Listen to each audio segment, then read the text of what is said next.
Hey y'all, welcome back to the channel. Today I'm going to be talking about one of my favorite places in the world and one of my favorite subjects, Alaska. I'm going to be telling you guys how to travel to Alaska, the different options of traveling there. I'm going to tell you a little bit about what to do once you get there. I'm going to tell you what to expect when you get there and just some different things like that. A lot of people getting ready for your summer vacations and everything, and a lot of people that I've talked to kind of overlook going to Alaska as a summer vacation because they have so many misconceptions about it. They think it's expensive to get there, or it takes a long time to get there, or once you get there you really don't know what to do and different things like that. Don't know what to expect. I've had a lot of people tell me on tours and things that they were a little reluctant about going to Alaska because they thought it was going to be just this frozen wasteland kind of place. I don't know where they get the idea, but it's one of the ideas of some people. They fear that it's super expensive and just all sorts of things, and that you probably can't see too much in just a few days or a couple of weeks or something. But I'm going to dispel some of those misconceptions and things about Alaska. First of all, getting there, there is more than one way to get there. Some people think, oh, the only way to get there is to fly, and that is one good way to get there. I've flown to and from Alaska several times. Alaska Airlines is a great airline company, and I've always enjoyed my flights from here to Tennessee. From Tennessee to Alaska, beautiful flight. You get to fly over the Canadian Rockies, and it's a beautiful flight all the way there. So that is one way to go, definitely. If you do fly, I would check the Anchorage Airport and the Fairbanks Airport, because there is a huge difference in flying in or out of Anchorage and flying in and out of Fairbanks. Anchorage tends to be quite a bit less expensive to fly from the lower 48 into Alaska. Why that is, I'm not really sure. I think it has something to do with taxes, county taxes or something. I'm not really sure what that whole thing is, but it is a little bit less expensive to drive or to fly into Anchorage instead of Fairbanks. Both are very nice airports, but Anchorage is absolutely a beautiful airport. There's a taxidermied giant polar bear. It's one of the largest polar bears ever taken in Alaska. There's a giant grizzly bear. It's just a really cool airport. It's a really neat place to fly into. It's not a huge airport either, so it's not too hard to find your way around. So that is one way to get there, definitely, is to fly. And you might think that it's expensive to fly to Alaska, but it's really not. If you research, do some looking around, go on Priceline. I usually book through Priceline. I've gotten some really good deals there. In fact, a few years ago, I actually got a round-trip flight from Tennessee to Alaska for $175. That was round-trip. There are more expensive flights, and I'm sure I haven't really checked the flights too much this year. I did check a little while back, and it was about $340 to do round-trip to Alaska. It's probably even more expensive now, but I'm not sure. But you do definitely want to research your different options on flying there. Check your kayak, your Priceline, all of those places, and see which one has the best offers for you. Might even sometimes when I fly, if I'm not sure exactly how long I'm going to be there or whatever, because I don't always know. When I take a job there, it's like, okay, I'm flying here on this date, and then it's whenever we get everything wrapped up at the end of the season when I'm flying back, and sometimes I don't really always know what date that's going to be. So a lot of times I'll leave my return flight open. So that's another option too, is just getting one way, flying over, and then getting a one-way back. So flying in is a great option. It's not super expensive. Once you get there, you know, you can, I'll tell you about the different options on where to go and what to do once you get there, because there are some options for transportation there once you get there. The other way to fly, or one of the other ways to get there, is driving through Canada. It's a beautiful drive. My mom and I, my little dog Shaggy, we drove there in my minivan.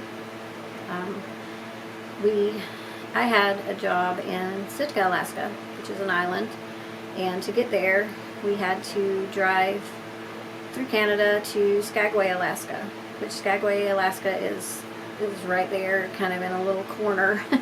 It's just kind of all by itself, and you have to go through Canada to get there. You have to go through Canada to get anywhere from Skagway. But Skagway's a neat little place. So we didn't take the Alaskan Highway. We took another road. I didn't even realize that I wasn't on the Alaskan Highway, which is the Alaska-Canada Highway. But the way that I went was absolutely amazing. It was beautiful. We didn't go through any major cities. Of course, if you wanted to do that, you could. There were, you know, the roads that went to the major cities, but we didn't go into any major cities. We just drove straight into Skagway.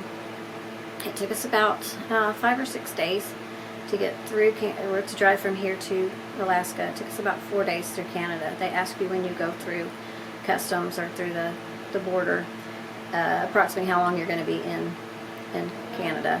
They just like to know about how long you're going to be in Canada. So you just give them an estimate if you're going to be there, you know, 3 or 4 days. Just tell them 5. That way you're sure that you're only going to be in there a maximum of 5 days. So, and my mom and I, we ended up having a flat tire, and we ended up having to spend the night on the side of the road, which turned out to be a really amazing experience. But we drove through Canada. It took us about 4 days, I guess, to drive through Canada, but we did stop at different places and see things, because it was just amazingly beautiful. We drove through the Canadian Rockies.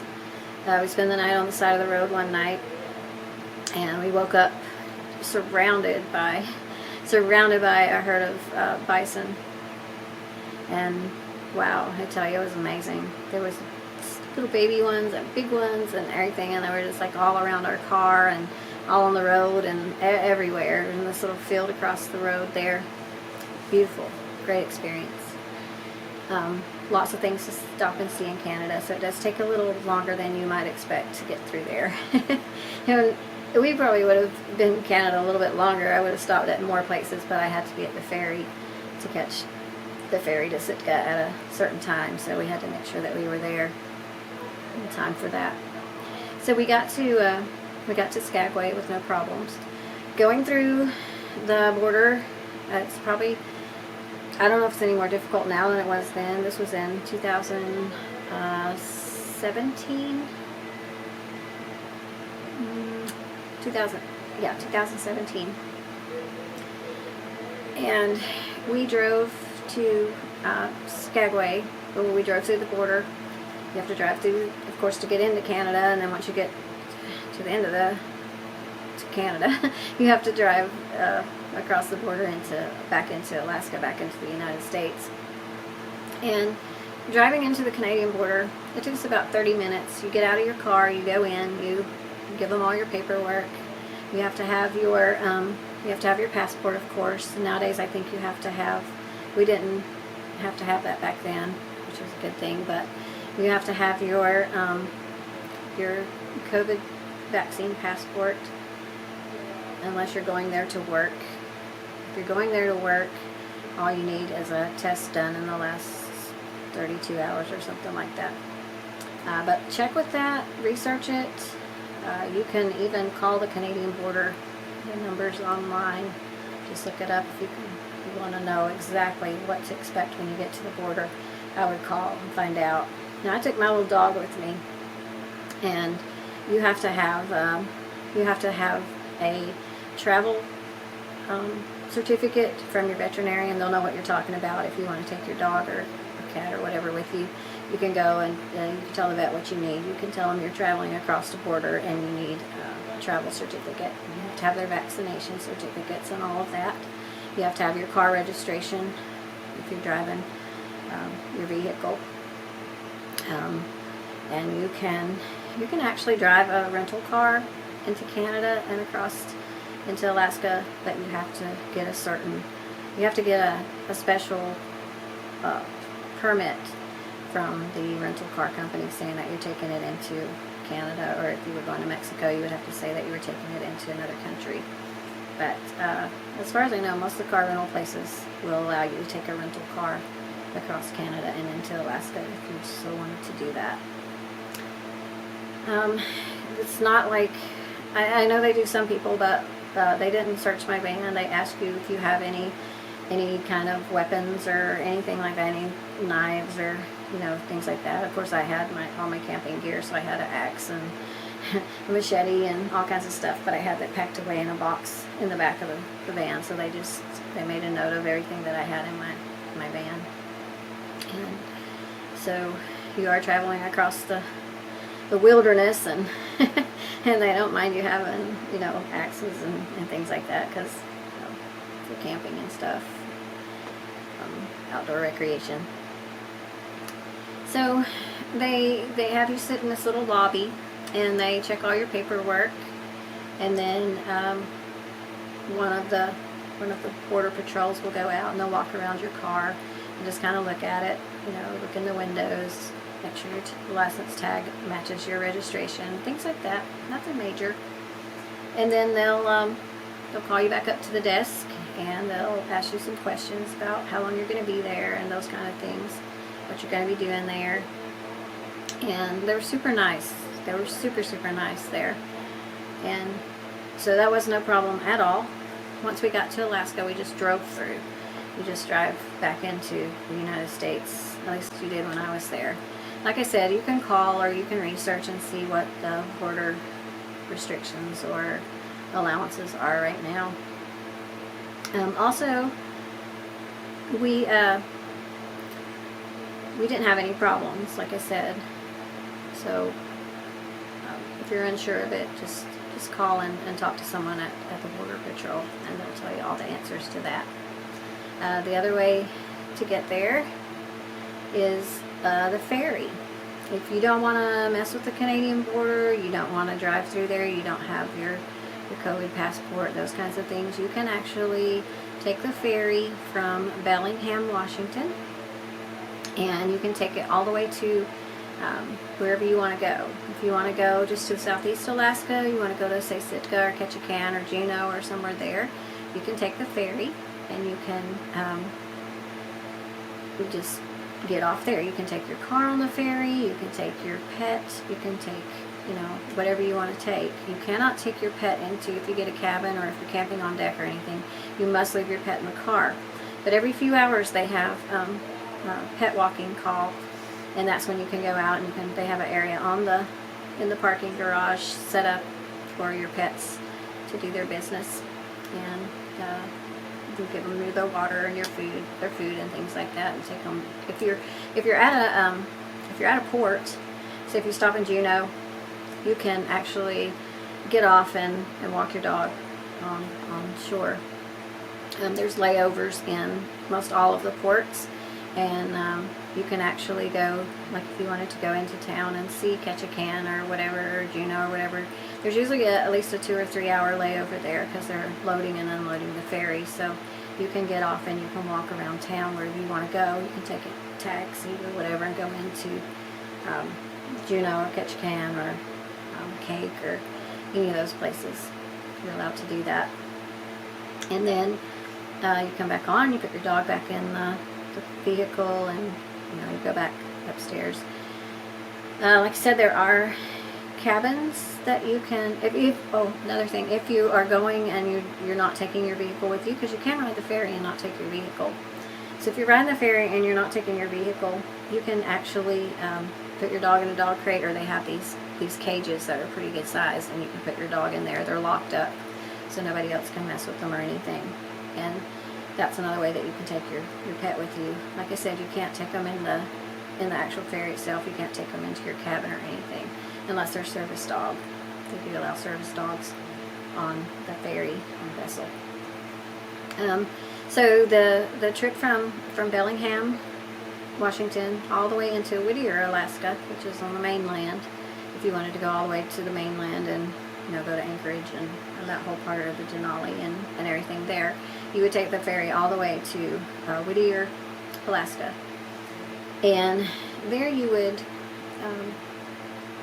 from there you could drive straight into Anchorage. It's only maybe an hour and a half drive, something like that. But you have to go through the tunnel there. It's a 2-mile tunnel, and it's only one lane inside, and it's also shared with the train, with the Alaska Railroad. So it's on timers. It's you have to schedule a time to go through the tunnel, if you get what I'm saying. It's not always open to cars because the train is using it also. So you have to make sure of that if you go into Whittier, Alaska. But it's super easy to get there. The ferry ride from Bellingham, Washington to Whittier, Alaska stops at many ports. It's beautiful. It goes through the inside passage just the same way that the cruise ships go. Super beautiful. You see glaciers from the vessel. You see just amazing view. It is absolutely it's breathtaking, really. And you can see humpback whales, you can see orcas, you can see just all kinds of wildlife just on the ferry like that. Super nice people on there. They have a full service restaurant. They serve breakfast, lunch, dinner, and they have, like I said, they have the cabins you can rent if you want to stay in a cabin. Otherwise, there's other sleeping arrangements. They have like just couches and things like that if you want to just sleep, without a room or anything. And there are public showers. Very nice, very clean. So if you wanted to just sleep on one of the couches or something like that, that's allowed in some of the areas. Also, if you wanted to take your tent or even just a hammock, they have a temperature-controlled closed-in area that you can camp in or hang your hammock. It's very nice. And they have an open-air area where you can put up tents. They have like little bolts or little places on the deck where you can actually hook your tent right to it and tie your tent down really good. And you'll want to do that because it does get a little windy out there sometimes. So there's several options. You can even just take your sleeping bag and sleep in a lawn chair out there on the deck if you wanted to, or in the temperature controlled area, whatever you would like to do. There's so many options for taking the ferry.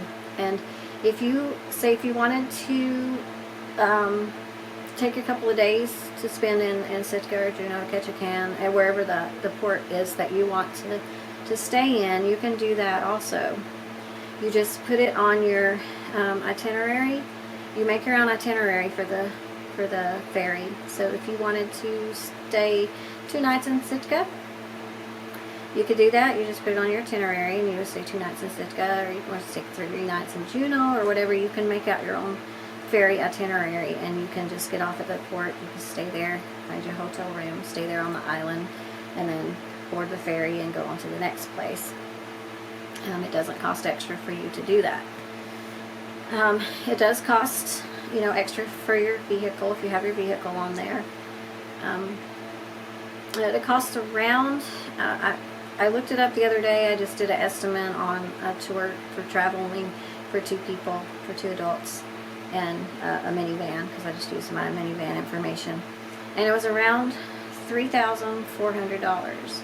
But keep in mind that pays for your cabin. It pays for all the different ports that you stop in. If you wanted to, like I said, get off in one and stay a couple of nights and then get back on, of course you'd have to pay for your hotel rooms. But the ferry price is around between $3,000 and $4,000. But that's for 2 people and your vehicle. So keep that in mind. It could save you on flight, because you wouldn't have to have your flight. It would save you on your rental car. It would save you, your hotel rooms if you wanted to sleep in your car or whatever. If you're on a budget and that's something you do, like me, I do a lot of car camping or van camping when I go places, just to save that money on hotels. But you could do it either way. But if you really think about it, that's really not that much more than flying somewhere, getting a rental car, paying for hotel rooms and all of that stuff, and you're not seeing this amazing scenery from a boat. And so I highly recommend the ferry. Next time I go to Alaska, I'm definitely taking the ferry again. The ride is 6 days, I believe it is, from Bellingham, Washington to Whittier, Alaska. It takes about 6 days. 6 days, I think is what it was. We rode it actually back from Whittier to Bellingham, but it was around 6 days. And it's just amazing. It's just so beautiful. They have all kinds of things to do on the ferry. There's they even have like a little kiddie playground on the ferry if you have kids. They have puzzles and things for people to do. There's lots of viewing areas where you can sit and just look out. They have on vessel movies. They show movies on the ferry, and it's an amazing way to travel. And if you wanted to take, like if you say, oh well, we'll just, we were going to take a cruise. If you think about the cost of a cruise and the cost of going to Bellingham, Washington, and doing the ferry, you're going to come out about the same amount. Even I would say it would be even less expensive to do the ferry than it would do to do the cruise. And cruises are so structured and so scheduled, and can sometimes get really tiring and monotonous. And if you take your car, it's more relaxed. Like I said, if you get off at Sitka and you say, oh wow, I think I want to stay a day here, you can do that. You just have to get with the ferry office there in the port and let them know, hey, I think I'm gonna do a day here or something. But check with the ferry. You can go online to the Alaska Marine Highway, that's what it's called, or you can do Alaska Ferry, whatever, it'll bring it up. But you go on there and they have a form where you can fill out to get a really good estimate.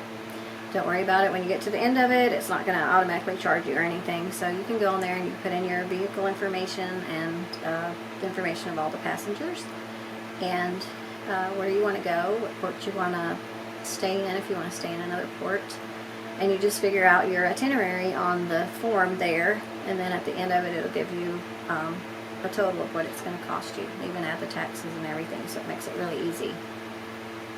So do that if you're interested in taking the ferry. You can find out exactly what it's going to cost you before you actually do it.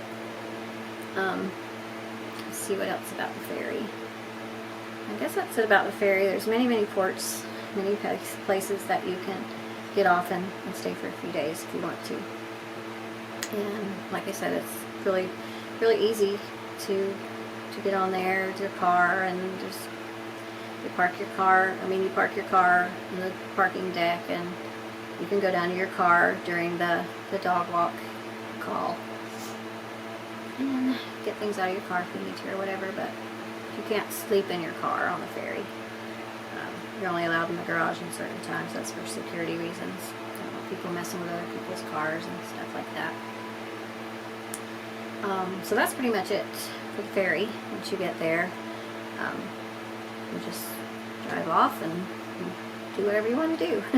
You don't have to worry about catching a bus here, catching a bus there, or doing this or doing that when you're on a cruise. Cruises are nice. A lot of people love the cruises that go to Alaska, but honestly, doing my tour guiding time there in Alaska, I get a lot of people telling me that they wish they had just used the money towards the cruise and did it all on their own. By the way, like I said, if you fly in there, all you gotta do is rent a car. And rental cars there, a lot of people are like, oh, I bet the rental cars are super expensive in Alaska. But they're not. They're no more expensive than anywhere else. You can rent your car right in the airport. They have some rental car agencies right in the airport. And it's real easy. It's real simple to rent a car in Alaska, and it's not that expensive. It's really not. When a few years back, I took my sister to Alaska. We went on vacation there, and we got a rental car for $9.99 a day for a week for 9 days. So if you really check the prices, like I said again, you can check Priceline or or bookit.com or any of those places, and you can usually find some pretty good deals on rental cars, hotels, everything. And so once you get there, gas prices. Gas prices aren't really any more in that area than they are anywhere else. They're about the same. They're not super high. They're about the same.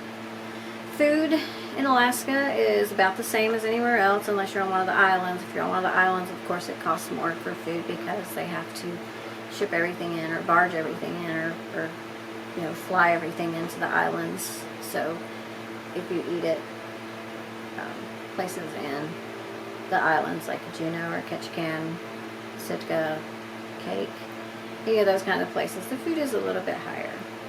But like I said, if you take the ferry, you have a full service restaurant on the ferry. You have a snack shop also. If you don't want full service food, you can go to the snack shop and get little things, but it's very reasonable.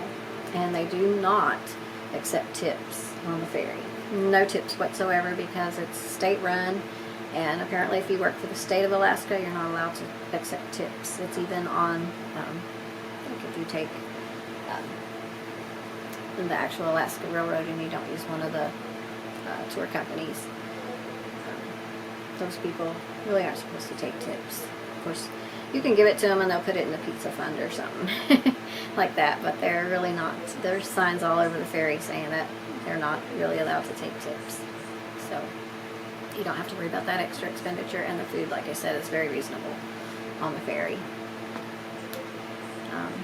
They even have room service on the ferry. You can call down and they'll bring you up something. So very cool. Good part of the experience of it. The amazing part of the experience of it was actually renting one of the cabins and sleeping actually, you know, in a bed or whatever. Some people would prefer to do that, but I think it would be really cool to actually just camp on the ferry. Just open air, sleep in a hammock, you know. I mean, you don't have to worry about all the animals coming and getting you or anything. You're not going to get attacked by a bear or anything on the ferry. Security's very good on the ferry, and you're going to be safe wherever you decide to sleep. What else? I guess that's it about the ferry. The ferry's amazing. Even if you fly in and rent a car in Alaska, you might want to see about going down to Whittier and catching a ferry and going over to Valdez or something like that, or taking a ferry from Valdez to Whittier. You can do that too. They're like just day ferries. They don't have camping cabins or sleeping cabins or anything on those, but they do have a snack shop and lots of viewing areas. So the ferry in Alaska is an amazing way to travel. If you want to go to one of the outlying islands, like if you want to go to Sitka, Juneau, or Kennecott, you can actually fly into Anchorage, and they have flights that go to those places, if you'd rather do that. Okay, so the other way, obviously, to get there is by cruise ship, which is like really popular, but and it's I'm sure is a lot of people's preferred method of getting there. It's just, to me, it's not really. I've been on cruises. I've been on 2 or 3 cruises, and I just found them kind of tiring. You are like on a schedule. You're on someone else's schedule, and I'm just not that kind of person. I like to be on my own schedule. I like to go and see what I want to see. I don't want to be on a tour bus and fly by something that is just amazing and I wanted to stop and see it, and you can't because you're going to their properties. A lot of the cruise ship companies own every place that they take you to. That's the truth. Once you get there, they own the transportation that they take you on. They own the hotels where you stay. They own the gift shops where they stop and let you shop for gifts. They own the restaurants. They own everything. That's how they can, you know, make so much money. And it's just, you know, if you see a little cute little diner or something, you want to stop or a gas station and get you something to drink or anything like that, and you're not able to do that. And I'm just not that kind of person. When I'm traveling, I'm on vacation and everything, I just want to I want to go where I want to go. I want to see what I want to see, and that's just my method. That's my preferred method of traveling. To you, it may be great to get off a ship, plan an excursion while you're on the ship. They will have the concierge or whatever, and they will have all these itineraries, all these different excursions that you can take. And honestly, if you take them through the cruise ship, sometimes they're even more expensive than if you just got a hold of the whatever you wanted to do, whether it be a helicopter tour or a whale watching boat or anything like that. A lot of times it's a little cheaper if you actually just book it yourself. And that goes for pretty much everything, all the excursions. Some of them you get group rates, but that group rate turns into booking commissions for people who booked the tour for you, if you understand what I'm saying. The excursions that you take from a cruise ship, most of them are not included in your cruise ship, and you're going to have to pay for that anyway. So like I said, it may be some people's preferred method of doing it. You're in a group, you know, you're got your security, you're in a group, you're doing good. You know, but then if you did it on your own, you get to see what you want to see, you want to do what you want to do. If you want to stop and get you something to drink, you can stop and get you something to drink. If you see a bear somewhere along the road out in the middle of the field somewhere and there's not a place for a bus to pull off, possibly just a place for a car to pull off, you're going to miss that opportunity. Just little things like that is the reason that I prefer to do Alaska on my own. There's so much to see there. There's so much unexpected wildlife, you know, and it's much easier to see it on your own if you're just driving a car. So that's just my own personal thoughts, and it's actually not just my own personal thoughts. It's a lot of people that were on my tours said that they wish so much that they had just went ahead and drove on their own to see different things. The cruise ship is very tiring. Also, once you get there, it's getting around is so easy. If you're on a tour ship and you get off somewhere, you're going to be waiting in lines. You're going to wait in a line here to get on the bus. You're going to wait in a line to get off the bus. You're going to wait in a line here. You're going to wait in a line there because there's such a crowd of people. If you're on your own, you know, you get there a little earlier. You're right in front of the line. You get on whatever you're doing, whether it's whale watching or the train or whatever.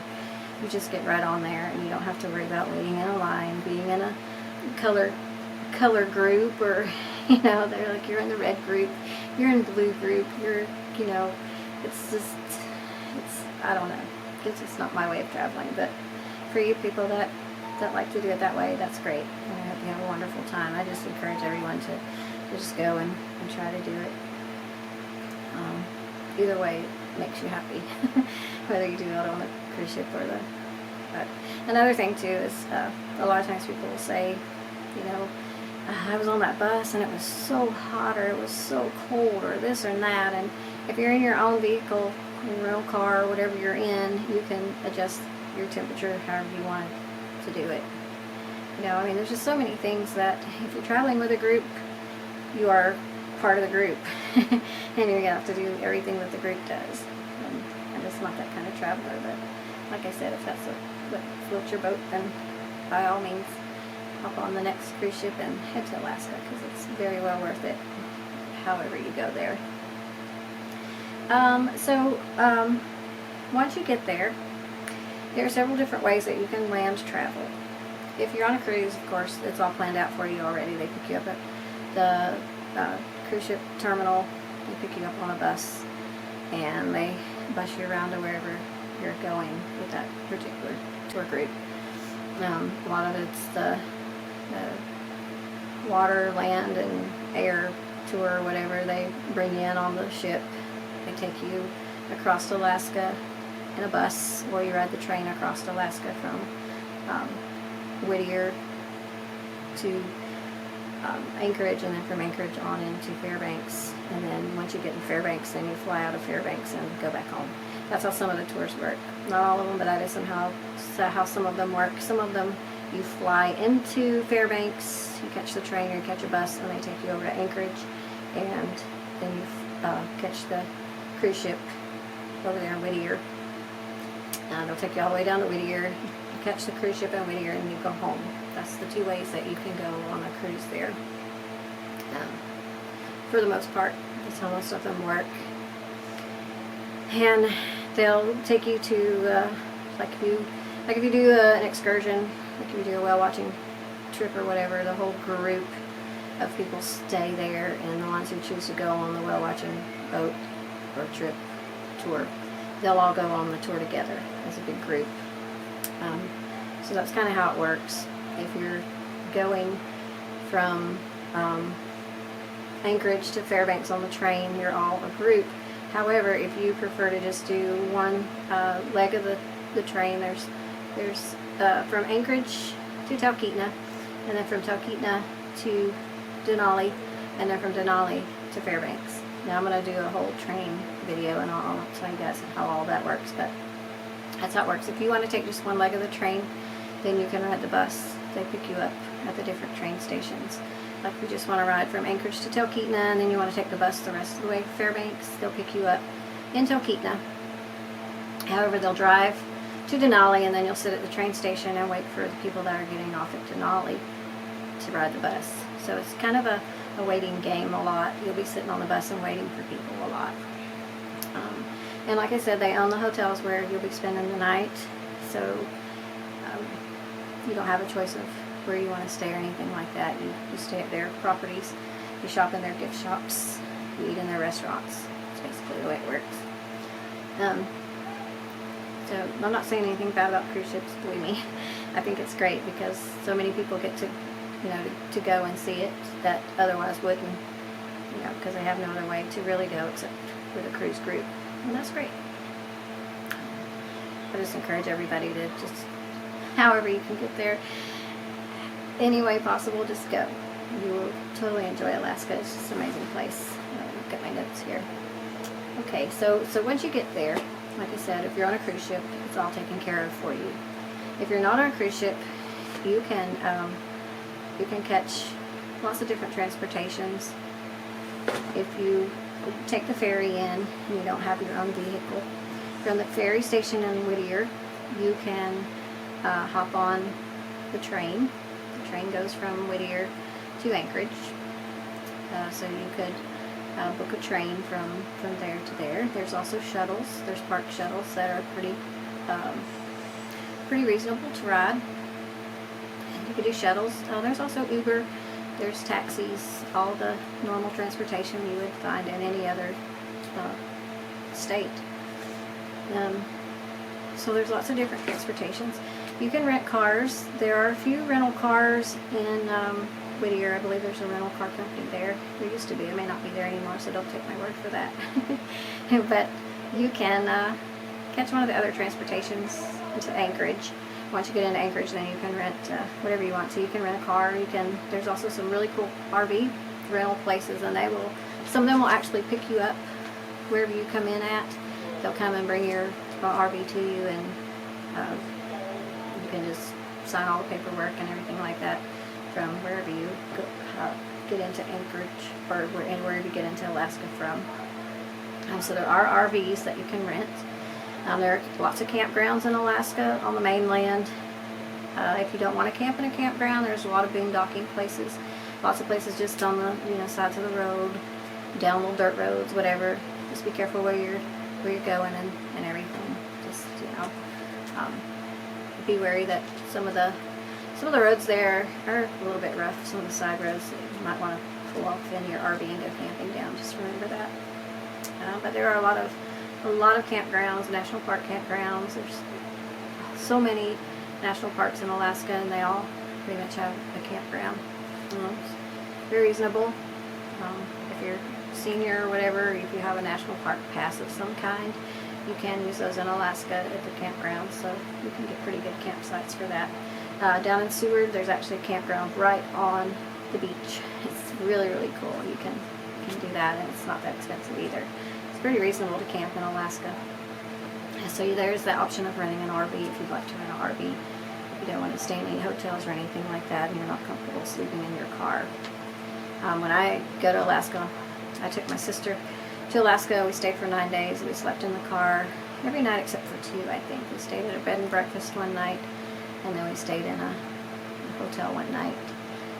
The rest of the time we spent the night in our car, and also my mom, when I took my mom there the first time on vacation, we also slept in the car.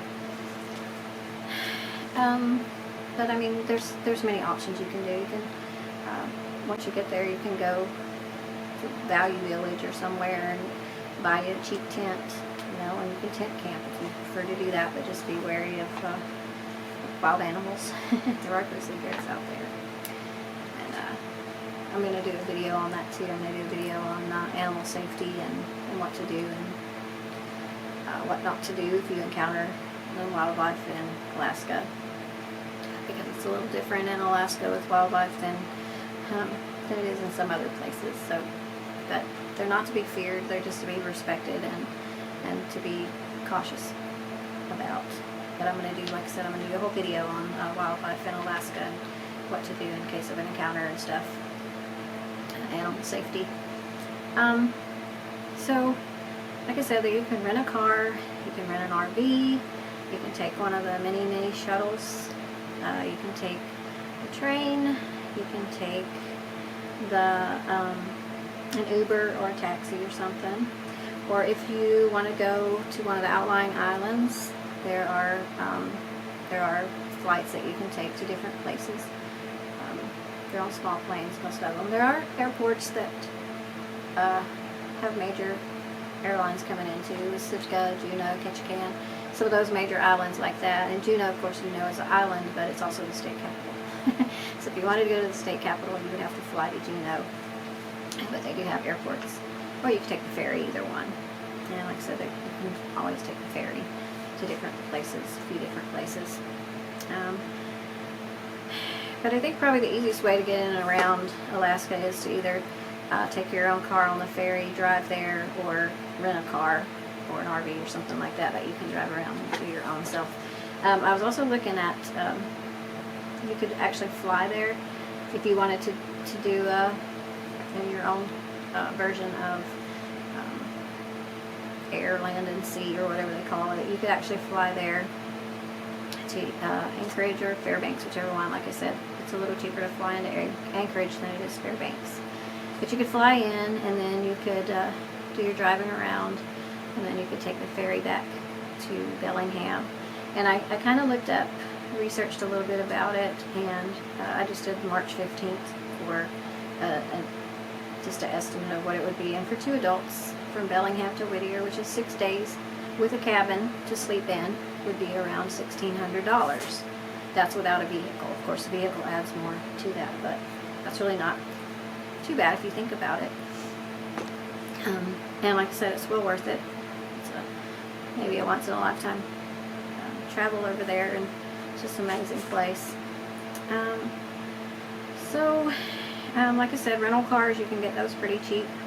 Taxis, you can get the taxis. You can get flights to different areas, car rentals, all sorts of things like that. And let's see, like I said, you can research it all. You can get estimates of how much everything's going to cost. Just go online and search however you want to get there. Search flights to Alaska or whatever. Put your information in, and you're going to find out what it's going to cost you before you actually have to purchase it. And you can see which way you prefer to go. Let's see. So that's pretty much that's what I researched for cost. I mean, like I said, there's other ways you can find out. You can research it yourself. You can call and look around, check some things. Now, once you get there, also, it's really good to have information on what you want to do, where you want to go, things like that. And you can always pick these up. Of course, these are. You can also order these online. If you just go to the wherever you want to go. If you want to go to Valdez, you just go to the Chamber of Commerce or the Valdez Visitor Center or whatever, and they will send you these for absolutely free. These are really nice. They got lots of different things to do in Valdez, maps and things like that. They even have a few little coupons and stuff in there for different things. So I highly recommend those. You can get those from just about any city in Alaska. You can get those from Fairbanks, Anchorage, Seward, Homer, Valdez, all over. And like I said, they're totally free, no postage, no anything. You just get a hold of the Chamber of Commerce or something like that, and they'll send them to you. It doesn't take very long to get them either. Another thing I like too is the Alaska magazine. The Alaska magazine is really, really cool. It has lots of articles. It has different things to do in Alaska. Very neat. It's very reasonable to order that magazine. I think I paid $6 for 10 issues or something like that. It wasn't very expensive. Now, my most favorite thing in the world, if you're going to Alaska, I highly, highly recommend you get one of these. This is the Milepost. They do a new one every year. It updates stuff that needs to be updated. It's got everything you can imagine in here, and it has the roadway and what's at every milepost, every single milepost from Canada to Alaska and all over Alaska. So if you wanted to drive there from the lower 48 and you wanted to go through Canada and all of that stuff, it has absolutely everything in here. It has every map. It has every single city, community, whatever in Alaska. It is very, very thorough. It tells you what is at every single milepost, like I said, every little community, everything. It's all in this milepost. At the end of the video, I'll actually post some screenshots of some of the pages, and you can see what this one is. This one is 2019, but there's a new edition for 2022, which I highly, highly recommend you get one of these. I think I want to say they're around $28, $29 or something like that on Amazon, but it is well worth it. I highly recommend if you are going to Alaska to get you a milepost, whether you are going to drive or whether you're going to rent a car once you get there or whatever. It has everything imaginable in it about Alaska. And like I said, I'll post some screenshots of it at the end of the video so you can kind of see what it's all about. But I would highly recommend one of those. So some of my favorite places in Alaska that I like to go, and you can do it mostly out of Anchorage. If you wanted to just start in Anchorage and head to really cool places, there's any direction you go, you're going to find a beautiful place. You're going to find a place where you want to take 1,000 pictures within a mile. I'm telling you, it's that amazing. So you could head out of Anchorage and you could go to Homer, to the Homer Spit, which is really cool. That's the farthest west I think you can go. Anyway, you can go to Homer Spit. It's a really cool place. They have this really cool marine merchant memorial statue, and it's got like all the sailors and things, the crabbers and everybody that's been out on a boat that got killed in it come home. It's got their names on this plaque, and it's just this amazing memorial thing. Maybe I'll post a picture of that at the end of the video too. A lot of the stuff you can see in my videos on my channel of the different places. I've got one on Sitka, I've got 3 on the mainland, I got one on the Alaska Railroad. But you can check those out and you can see a lot of the pictures that I have taken. And there are a lot of them. So, but Homer Spit, there's lots of cool things down there to see. You can see the Aleutian Islands from there. There's a lot of places in Alaska you can see the Aleutian Islands, the volcanoes from the Aleutian Islands, from the Homer Spit. And there's a campground there, down there in the Homer Spit, that's really cool. It's right on the beach. Then, if you spend a day going down there, you would go through what's called the Kenai Peninsula. That's part of the Kenai Peninsula. But you would go through Kenai, you would go through Soldotna, and Ninilchik Beach, which is an amazing place. That's one of my favorite places in the world. It's absolutely beautiful. You can walk along the beach. It's a volcanic beach, so it's more black sand. There's huge pieces of lava, hardened lava, petrified lava, I guess you'd say, and you can walk on the beach and watch the sunset from there, and it's just a beautiful place. Again, that's in some of the videos that I have on there, Alaska videos. So you'll go through those different places. You'll go through the Cooper River, which is amazing, beautiful. Quartz Creek has this water that I've never seen the color of that water anywhere else in the world. It's amazing. It's a river there. You can go river rafting there. You can go horseback riding. There's just a ton of things to do in that area. So you could go down there and you could spend maybe a day down in that area, going down and through there. Then you could come back to Anchorage, and then from Anchorage you wouldn't have to come all the way back to Anchorage. You could come back to the end of the Sterling Highway and then take the Seward Highway. And the Seward Highway takes you into Seward. Moves past these cool places down there. Seward is amazing. I absolutely love Seward. It's one of my favorite places. Like I said, they have a campground right on the beach. You can camp in a tent, RV, your car, whatever. It's a nice place. It's very reasonable to camp there. And sea otters just float right up to your campsite right there. You know, you can sit in a lawn chair at your tent and see the sea otters right out there. It's so cool. The Seward Sea Life Center is there, which is an aquarium and a rehab facility where they take in like injured sea otters, injured sea lions, and things like that. And I'll probably do another video on some of those things that I really enjoy doing there, but I'm just giving you some ideas of some things that you could do while you were there. So the Seward Sea Life Center is down there in Seward, and there's a memorial or a museum there in Seward, Maritime Museum, small library and stuff. And so you could spend a day down in Seward, and then there's hotels and things in Seward too that you could stay if you wanted to, or like I said, you could stay in the campground there. And then you could take a whale watching boat in Seward. There's some really cool ones down there. There's several whale watching boats. You can rent kayaks. You can go fishing. You can go on a fishing excursion. You can go on a wildlife viewing excursion. Just all sorts of things in Seward. Seward's a very cool place. Then you could come back to towards Anchorage. Right in there, if you go towards Portage Glacier, you see the sign. You can turn and go towards Portage Glacier. There's also some glacier tours down in there. There's that'll take you to Whittier. Portage Highway will take you to Whittier. And like I say, if you get you one of these mileposts, you can map it all out, where you want to go, what you want to see, and all that, and just map it all out on the milepost maps. It tells you absolutely everything. I'm telling you, it tells you the hotels there, it tells you the restaurants there, it tells you absolutely everything that's there, excursions. It even has some of the prices for different things too. So definitely get you a milepost if you're going to Alaska. Also, once you down there, Portage is a beautiful place, absolutely beautiful.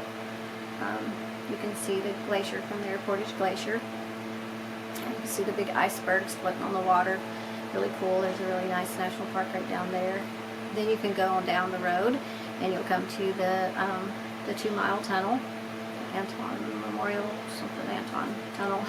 I don't know, it's in the milepost, but it's 2 miles. And you, like I said, it's shared with the train. So there's certain times that you can go through it. You'll get the green light and you go through. I think it costs $20 a car load to go through there. So you'll go through there and then you'll be down in Whittier. Whittier's a really neat community. Every single person in Whittier, well, pretty much every single person in Whittier lives in one tower, one apartment, condominium tower. It's a really neat concept. They have everything they need right there in that one tower where they all live. There's restaurants, gift shops, again, whale watching tours, kayak rental, bicycle rental, all sorts of things to see in Whittier. There's 2 campgrounds in Whittier, so if you wanted to camp there, you could camp in the 2 different campgrounds there. Then you could come back to Anchorage.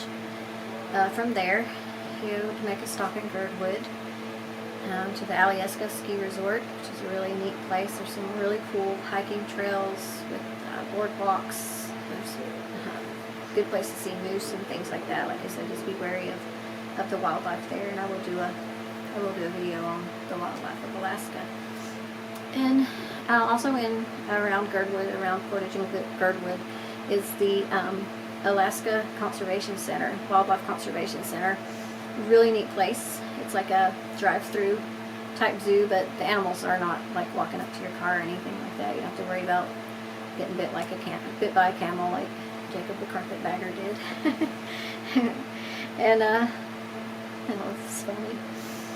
But you can drive through there, and you can get out of your car and walk over to and view the animals. There's big brown bears there, and you can view them, take pictures of them without having a fence or enclosure or anything in front of you. You walk up on like a cement boardwalk type thing, and you walk over, and you can see all the bears down in there. They're very active, and like I said, you can get pictures and videos without having to worry about zoo cages and things like that. All the animals are kind of open air. They have all kinds of animals. Really cool place. So you can see that. Alaska Wildlife Conservation Center. Really neat gift shop there too. They have wolves, like moose, elk, reindeer, all sorts of animals. It's a very enjoyable place to go. Then you would head back in, and you would get to Anchorage. Of course, along the way, there's lots of different things to stop and see. There's Beluga Point, which is off the Turnagain Arm there. You can park your car, and you can watch for beluga whales. And I have seen a lot of belugas there. Amazing little whales. I just love them. They're so beautiful. So you can watch the beluga whales right from your car. Which, how many places can you do that? And then if you look to the mountains as you're driving along the Seward Highway, if you look up the mountains, you can also see Dall sheep and mountain goats. Really neat place. Then you'll get back into Anchorage. In Anchorage, they do have the Alaska Zoo, which is a nice zoo. They have all kinds of cool animals there at the Alaska Zoo. There's lots of things to do in Anchorage. Tons of things to do right there in Anchorage. Lots of trails and bicycle rentals and different things that you can do in Anchorage itself. So you could stay there in Anchorage, or you could just drive on through it and head towards Wasilla, Palmer, and you could take the turn off there in Wasilla. Like I said, I'll go over some of the places a little bit more in depth later on, but I'm just telling you some of the really cool things that I suggest you could do. But you can go turn there in Wasilla, Palmer, and you'll head through the Matanuska Valley, which is where they do a lot of farming. They grow record-sized vegetables there in Alaska.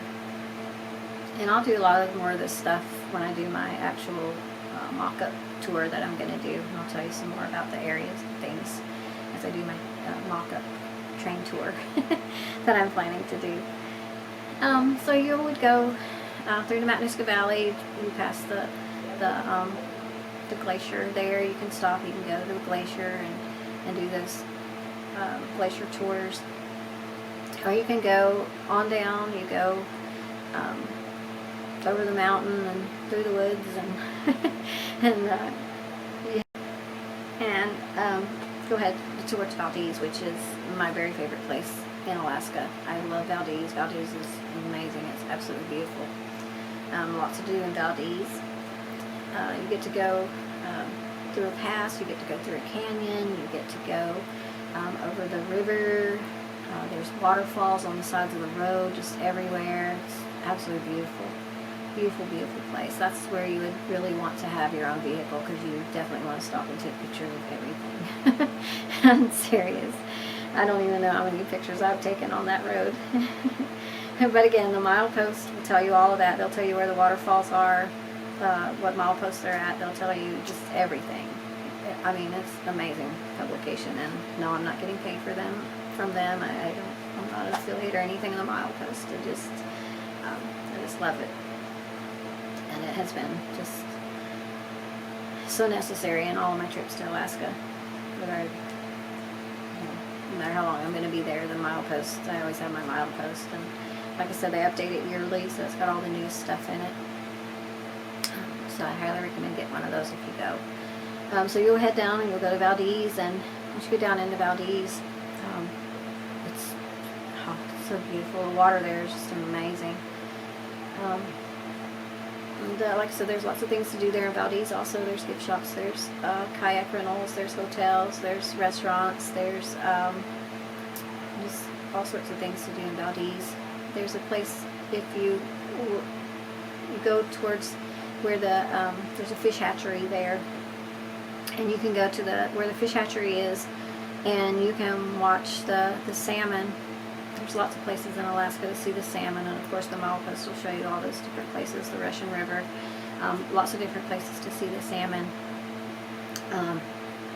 But in Valdez they have a little boardwalk and you can see the salmon there. But if you go to where the fish hatchery is, there's sea lions everywhere. They're everywhere. They're getting the salmon as they come out of the fish hatchery and stuff. This is an amazing place to go. You just go, you sit on a bench, and there you are. You got sea lions everywhere, stellar sea lions. The bears, the grizzlies sometimes come down in there and get some of the fish too as they come out of the chutes into the water. But I think they now have a whale watching tour down there. I'm not positive, but I think they now have a whale watching tour in Valdez too. There's Valdez Glacier that you can go and see. It's a pretty glacier. It's kind of receded a lot, and it's really shrunk a lot in the last few years. But I just love going down there. Also on the way to Valdez, there's another glacier called Worthington Glacier, and it is absolutely beautiful. You can get out, you can walk like right up to it, touch it, see it, smell it, hear it cracking, all that kind of stuff. It's very cool. That's the Valdez Glacier, or the Worthington Glacier. And again, that would be in the milepost. So you see the Worthington Glacier. I'm trying to think what else all there is to do down through there, but the waterfalls are just fantastic. They're just breathtaking. There's Bridalveil Falls. There's Horsetail Falls, like there is in every state just about. And they always name the waterfalls the same thing. So you can see the waterfalls. Usually all summer long too, when you go up over the pass, up over the mountain. There's usually still snow around too. Very pretty, so you can stop and play in the snow a little bit if you want to. Beautiful place. I mean, it's a long drive out there. Also, another cool place to go to is the Kennecott mine. It used to be a working mine. It's there going towards Valdez also. It's also in the Wrangell St. Elias National Park. Like I said, there's camping. There's places to stop and sleep in your car. It's very cool places down in that area. So then you could come back once you visited down there and seen all of that. You could either take the ferry and go back over to Whittier and go back that way, or you could drive back and hit the McCarthy Highway, I think it is. And it's gravel, but it's a very good road. And you could take that highway and go all the way to Fairbanks on the back road. It's a long drive, but it's very beautiful. And you could go that way, or you could come back into Anchorage and head out the Parks Highway and stop by Denali National Park. You could go to Talkeetna. You could go, just so many different places. So many different things to see and do there. Just so cool, but like I said, it's all on the milepost, and you just start reading that milepost and you just be like circling everything. I want to go here, I want to go here, I want to go here.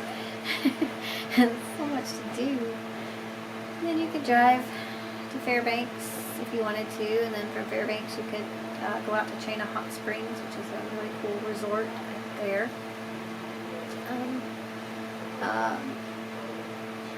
Yeah, there's tons of places to go. Fairbanks is more a traditional city like you would see in any other state. It's very congested. Just everything imaginable that you could want is in Fairbanks. And Anchorage too, but Anchorage is a little... Anchorage, you actually feel like you're in Alaska. When you're in Fairbanks, you don't really feel like you're in Alaska anymore. It's just strange. But you can go there, and you could go to the North Pole and see Santa Claus and Mrs. Claus, and you can send letters. You can have Santa send a letter to your family back home for Christmas, and it's really cool. They have all kinds of cool souvenirs. Just so much to do. I mean, I can't even begin to tell you all there is to do in Alaska. I highly recommend that you would go there as opposed to other places. And it's just, you know, I love to share Alaska with people. It's just so amazing. You just can't fathom how beautiful it is. And easy to get around. There's not a lot of roads that you can get lost on. The roads mostly are just, you know, just straight through. Like you can drive from Anchorage to Fairbanks on the Parks Highway. It goes through Denali, and it goes through lots of little nice little communities along the way. Like I said, you could stop in Talkeetna, you could stop in Denali or whatever. Or if you wanted to go the train route, you would just go to Anchorage and hop on the train and go that way. They would take you there to Fairbanks. Talkeetna's a really cool little town. Like I said, I'm going to go into more detail about it when I do my train tour that I'm going to do for you guys. Not sure I'll get that done, but it should be pretty soon. So there's lots of different ways you can go just for transportations. There's the shuttle that goes all the way from Anchorage to Fairbanks. If you wanted to take a shuttle, if you weren't driving your own car, or if you didn't have a rental or whatever, you could take different shuttles to different places. There's shuttles and little buses to just about everywhere. But I would highly recommend having your own car if you wanted to drive to Valdez or anywhere like that. It's just more convenient, and you can stop and see all the most amazing things on your way there. What else is there as far as places to go and things to do? Like I said, there's helicopter rides, there's planes that take you out to the islands, there's boats, taxis, tour boats, all kinds of things that'll take you out to the islands and different places. It's most of it all is in the milepost. Honestly, it's all in there. And if you had questions about something, or wanted to know, or have me help you with an itinerary for however long you're going to stay there, I would be more than happy to do that for you. Just get in touch with me. I'm not a tour agent or anything like that, a travel agent.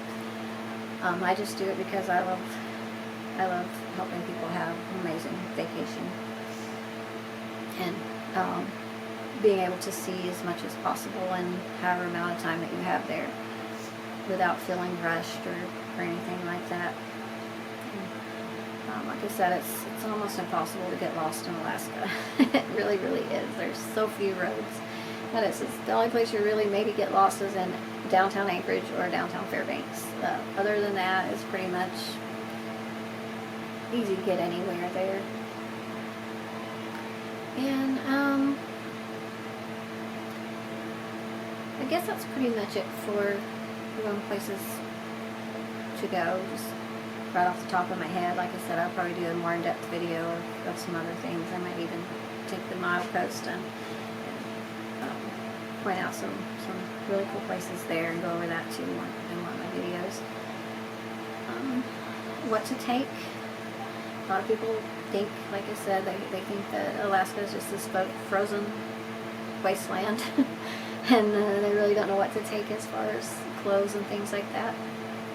And I would say, wear things that you can layer. Wear things that you could layer if it turned a cold spell or something like that. Take some shorts. Yes, shorts, t-shirts, good walking shoes. And because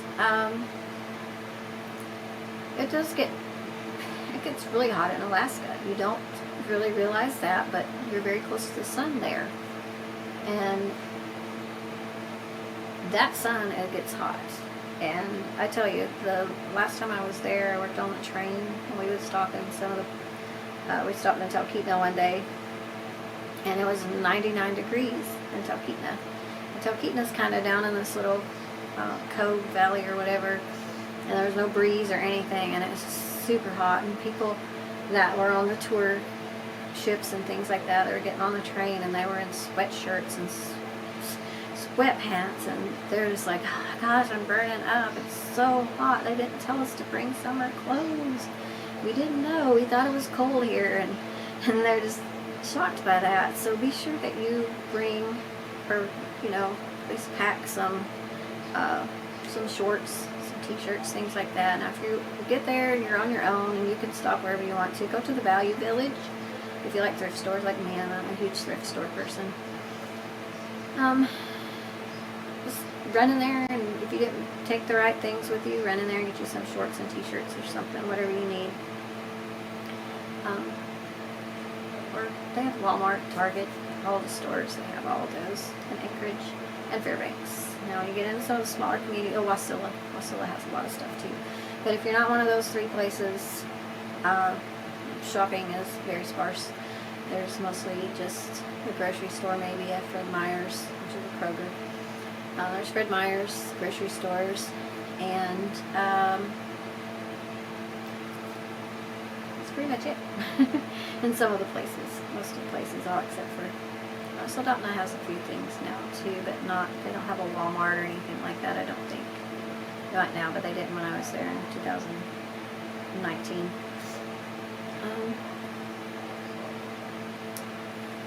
So, yeah, so make sure you're prepared. Take, like I said, take some shorts, take some t-shirts, take something that you can layer really easily in case it does get cold. It does rain a lot in Alaska. Keep that in mind. Take you a nice rain jacket. It can rain there a lot. And even if it does rain, it's still very beautiful, and just get out. Alright, so, like I said, you don't have to take a whole lot of clothes. You don't have to take a big suitcase full of heavy winter clothes. You might take, like I said, just something to layer. I like to wear like long sleeve t-shirts, and then just another t-shirt over it, and you're going to be wanting to buy some Alaskan t-shirts. So just keep that in mind. You're probably going to go home with more than you took with you, which is a good thing. So yeah, just dress comfortably, you know. Definitely take some shorts and t-shirts if you like to wear shorts and t-shirts, because it does get hot. And they honestly, Alaska's really, the summers in Alaska are really no different than they are here. People swim, people surf, people jet ski, all kinds of things, you know, water ski. In Alaska there's thousands of lakes. There's like 2,000 lakes in Alaska. In the mainland part of Alaska, there's more shoreline in Alaska than the whole rest of the United States put together. A lot of people don't realize that, but Alaska is just almost completely surrounded by water. Some of the islands, you know, are surrounded by water. So there actually ends up being more shoreline, beach shoreline, than anywhere else in the world, or the United States at least. And it has more than the rest of the whole United States put together, like I said.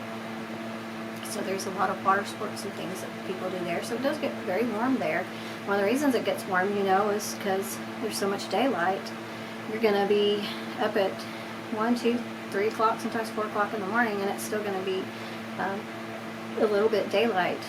It's not like a bright sunshine all the time. So people have the wrong misconception that it's always this bright sunshine 24 hours a day, but that's not the way it is. It is called the land of the midnight sun, and the sun is shining and everything, and the moon's up. Sometimes you'll see amazing super moons and things like that. So the moon is there too, but you don't have a lot of nighttime hours or dark hours to warm everything back up during the day. Like here in Tennessee, a lot of times, you know, it gets pretty chilly at night.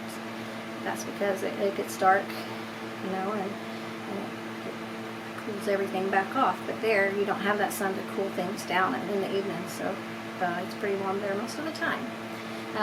Even when it's raining and things like that, sometimes it's a complete washout. It'll rain all day long for 2 or 3 days, and then other days you'll just have your evening showers or midday showers or whatever, and then they'll be gone, and it'll be pretty again. So the weather is ever changing there, but for the most part in the summertime you're not going to need those heavy winter clothes like you think you might. You might take one sweatshirt, or just don't worry about it. And if you get chilly, you can just buy you a souvenir sweatshirt with Alaskan on it or something. And of course, like I said, a rain jacket is always a good thing to have.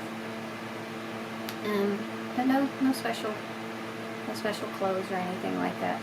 Don't need any of that stuff. Just comfortable shoes in case you do want to do some walking. And just keep in mind that when you're on the trails and things like that, just make some noise, and usually if the animals hear you, they won't come around you. But like I said, I'm going to do another animal safety thing, because I had to learn all of that stuff when I was tour guiding there, what to do in case of encounters with wild animals. But for the most part, just be aware of your surroundings at all times, and don't fear them. They're not to be feared. They're just wild animals in their homes, and for the most part, they're not going to really bother you. The moose they can be a little aggressive if they have babies, just like any other animal, but they're so large that you have to really be careful with them. And I will give you this one little tip here, just in case you encounter a moose. A moose does not have a pivotal joint in their shoulders, so they can't like make really sharp turns. So if you encounter a moose, just start running around in a circle around a tree or something, and they can't turn that sharply, so you'll be safe. And just make a run for it. You're not really supposed to run from like the predators, but moose, you can run from a moose because you can easily get away from one if you just go around in circles. Just beware of them. If one is in the middle of the road in front of you, don't blow your horn at it.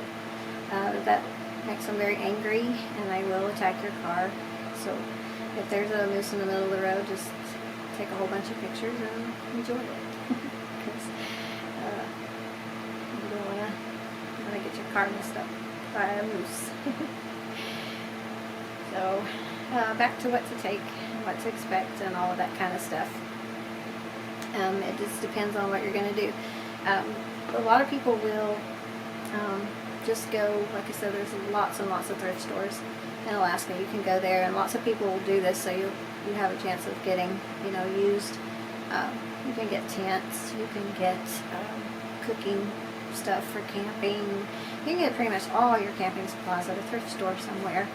And what I do is sometimes if I'm going for a couple of weeks or whatever I'm going for, or if I'm going even sometimes to work for the season, I'll go to the thrift store when I first get there, and I'll buy up some things that I might need, and then when I leave, I just donate it back to the thrift store.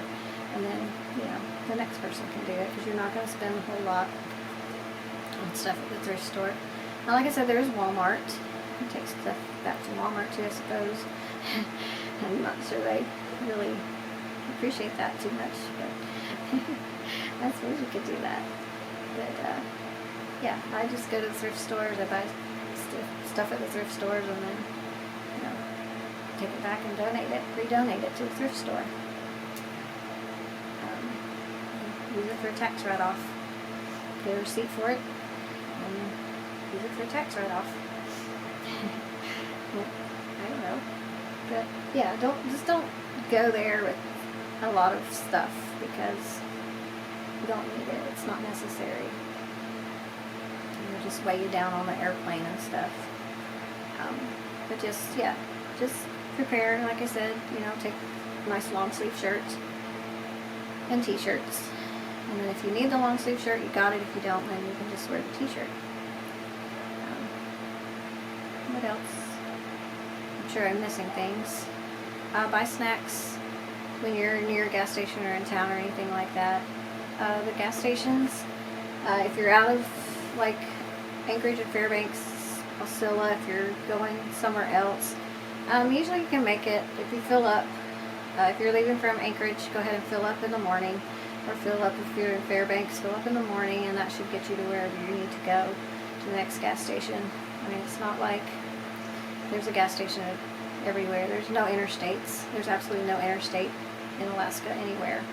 So you don't have like interstate exits where you can get off and get your stuff. The biggest road in Alaska is the Parks Highway, which goes from Anchorage to Fairbanks, and it's not an interstate. It's just a highway, and there's not a lot of places to get gas. There's Wasilla. You can stop at Wasilla and get gas, and there's a couple of gas stations along the way.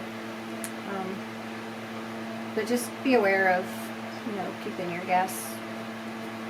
My rule when I'm traveling anywhere I travel, if it gets to a half a tank, I go ahead and fill it on up to the full tank, because you don't know, you might. I learned this out west when my mom and I lived out west in my van for a year. I learned that you would see these billboards for these gas stations next 10 miles or whatever. You get there and it was just like an abandoned, condemned building. It was no longer a gas station. They didn't take the billboards down. So you want to remember that. Now in Alaska they don't have billboards. They don't have billboards. Billboards aren't allowed in Alaska.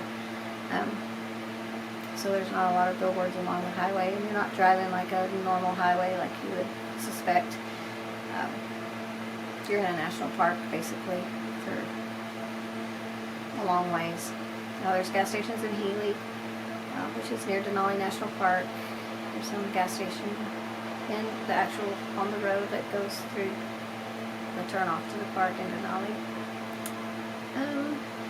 Yeah, if you go to Denali and you want to drive, you can drive. I think it's like 37 miles or something like that. You can drive into the actual park itself. Otherwise, you have to take a bus.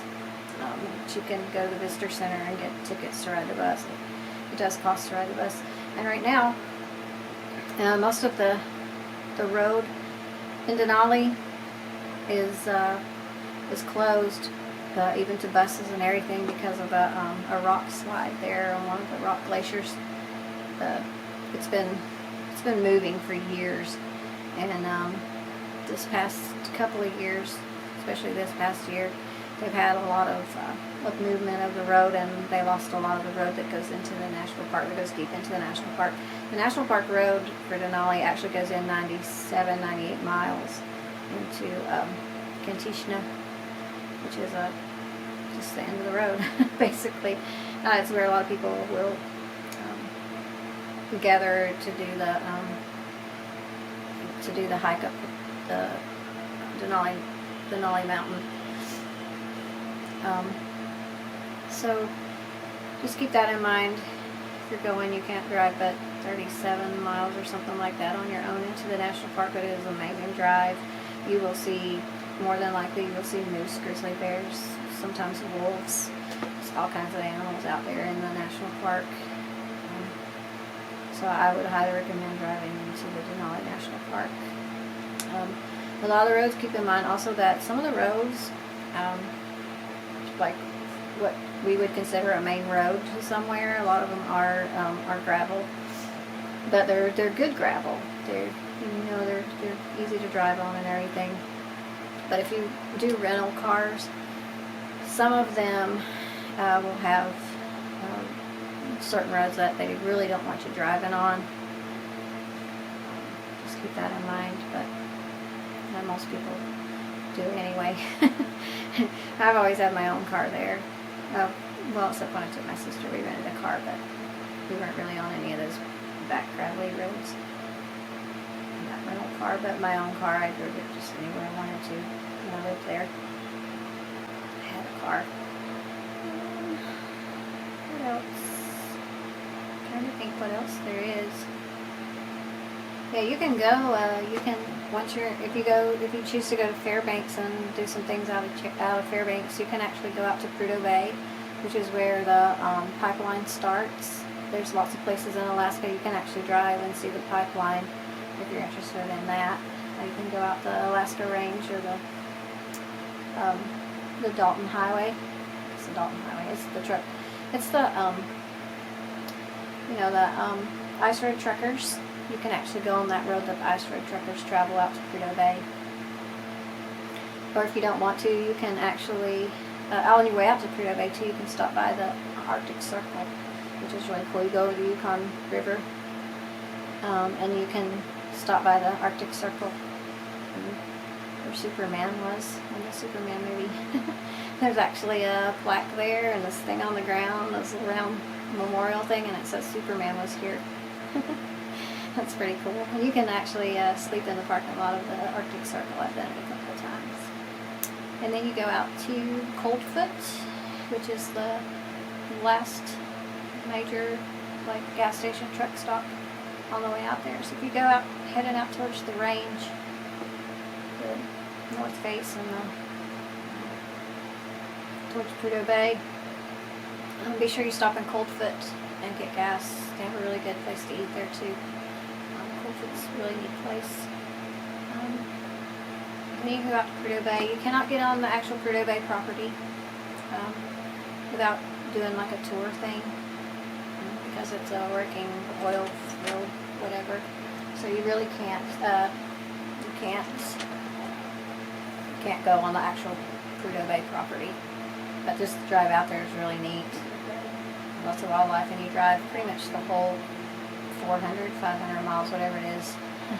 Partially gravel road, partially paved. It's absolutely beautiful.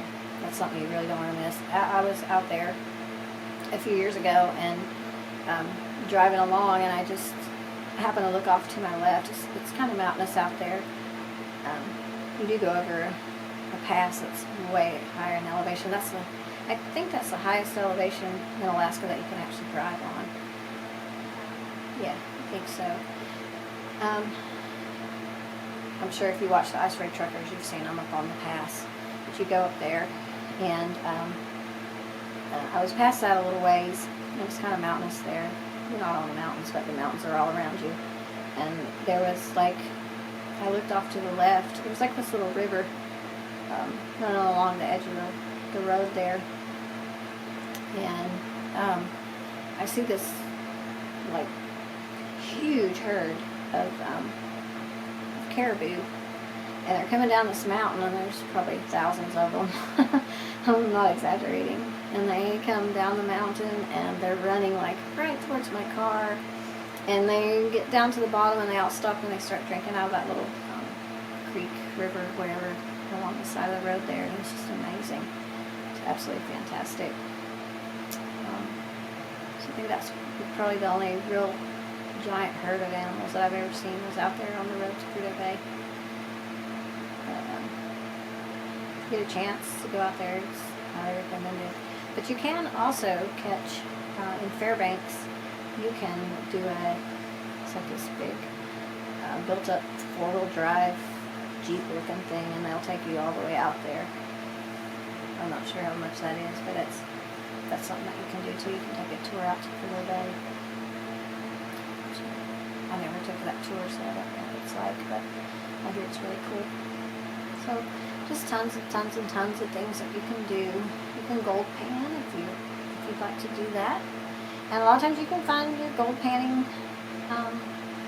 equipment and things like that also at the thrift store. That's what I did. I got some gold pans, and we went gold panning, and then when we got done with them, then I donated the gold panning stuff back to the thrift store. But there's a few places that are open to the public for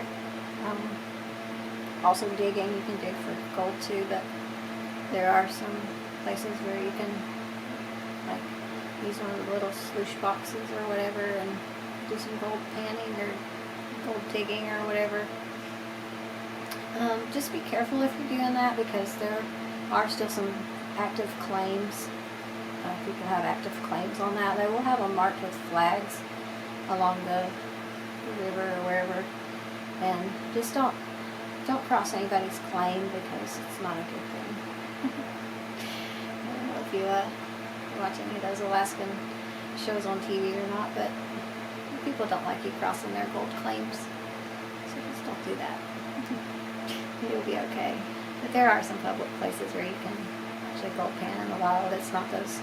There are a couple of those too where you can actually go and gold pan in the big wooden troughs or whatever, but there's some places there you can actually go right in the river itself or dig for it.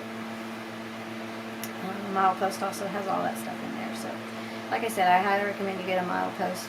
It's really going to tell you a lot. It's going to help you plan your vacation and everything. I think think that's, look at my notes. I think that's pretty much all of it that I wanted to tell you about, what to expect and all that kind of stuff. Like I said, if you want help with anything or you have any questions or anything like that, you can get a hold of me. You can send me a message on the comments. Don't give me your address or phone number or anything like that, or your email or anything. We'll get in touch with you somehow, and then we'll exchange all that stuff. Or you can actually go to my website. There's a link to my website on my YouTube. It's on almost all my videos. But you can actually go to my website, and there's a form there to get in touch with me, contact form, and it goes directly to my website and to my email address, so I definitely get it. And then if I send you a message back, it'll go to your email. You don't have to sign up for anything or like that. You just can send me a message through my website, and I'd be glad to help you. I don't mind at all. Like I said, I just like for other people to get out there and enjoy Alaska. It's very beautiful.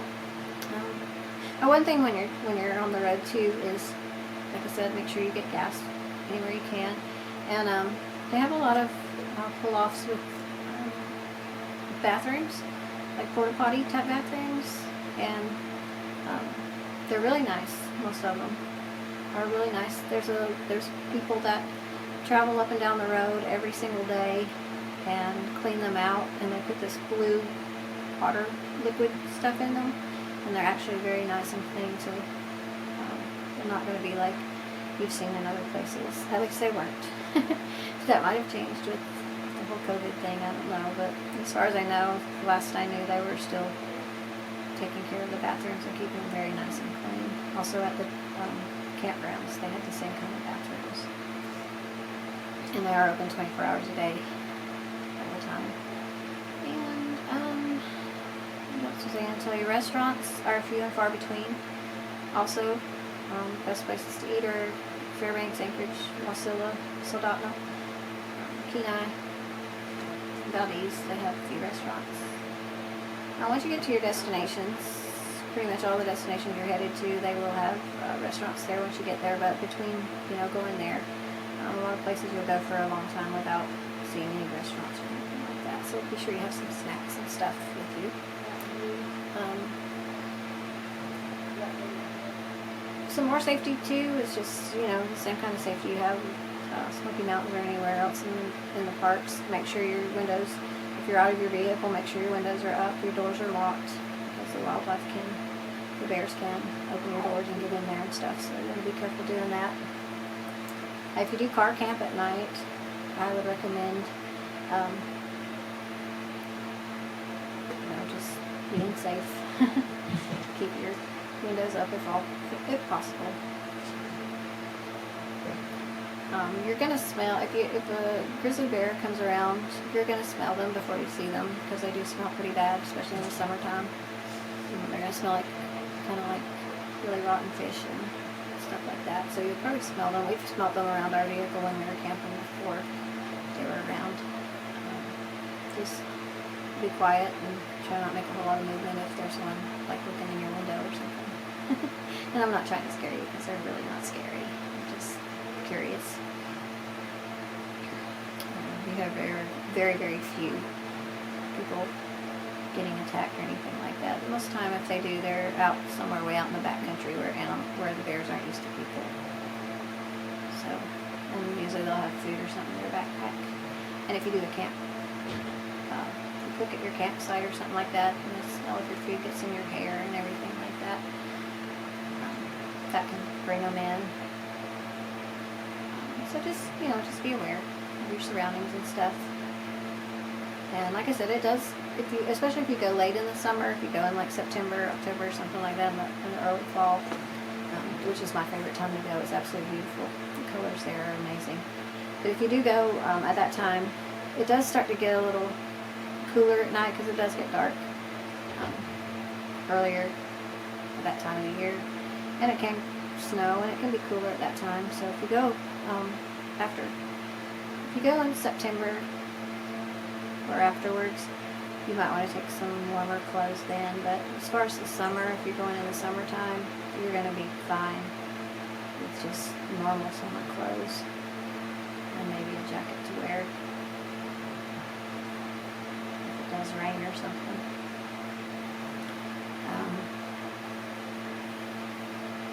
I would recommend getting a nice pair of binoculars too, or if you have a camera that has a good zoom on it, you'll be okay. But binoculars, I'm not good with binoculars. I've never been able to really use them that great, but you might be able to.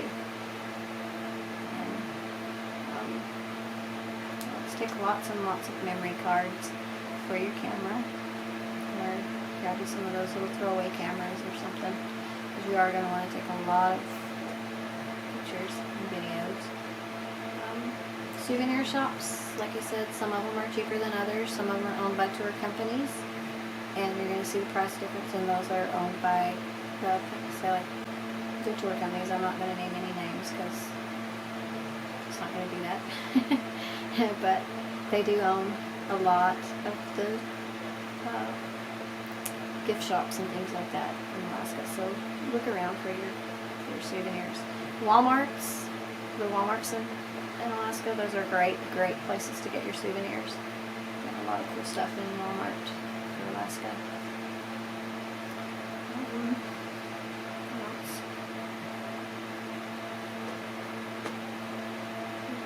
Food, gas. Can't really think of anything else at the moment. Pets, if you're one of those people that travels, takes your pet everywhere like I do. I take Shaggy pretty much everywhere I go. I would recommend, if they're a really small dog, don't let them get too far away from you on a leash or anything like that, because they can easily be taken.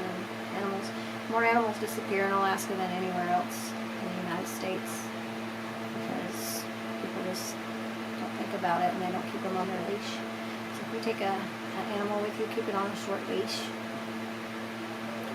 And if you leave it in the car, if you want to go hiking and you don't want to take your pet with you, I would recommend having it in a pet carrying case or something like that, so that if a bear comes around, they're not going to be barking at it and making it mad or anything. But most people don't. If you're just going there on vacation, most people don't take their pets with them. But if you drove and you want to take your animal with you, you could do that. And like I said, you can rent RVs, you can rent cars, you can rent whatever you want to, and camping is very common. There's plenty of camping there, both boondocking and campgrounds. And what else? Propane, food, gas.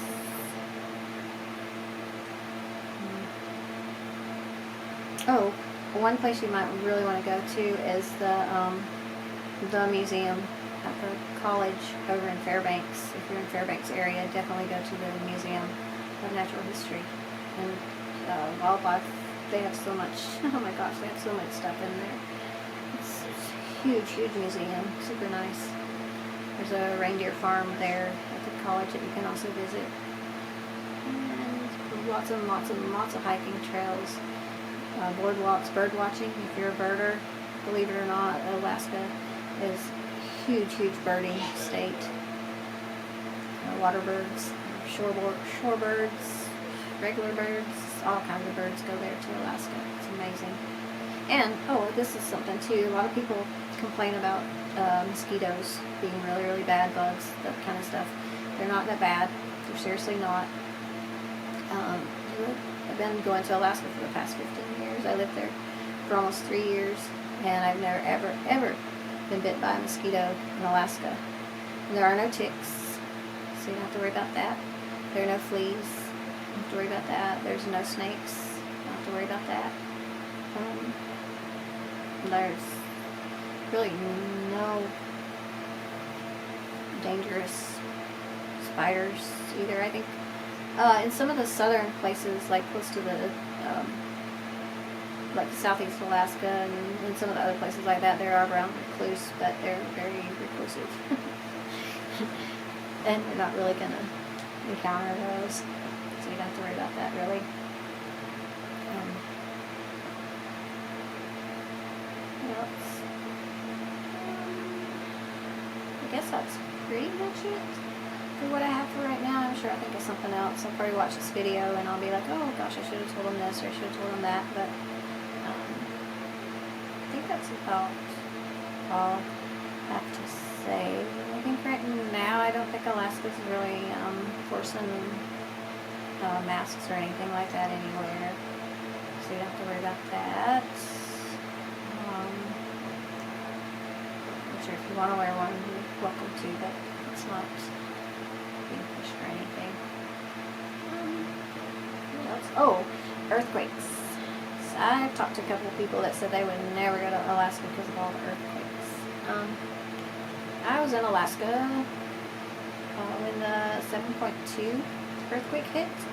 I was in my apartment building on the 4th floor, and it was a little, unnerving, but just I didn't panic or anything like that, and everything was okay.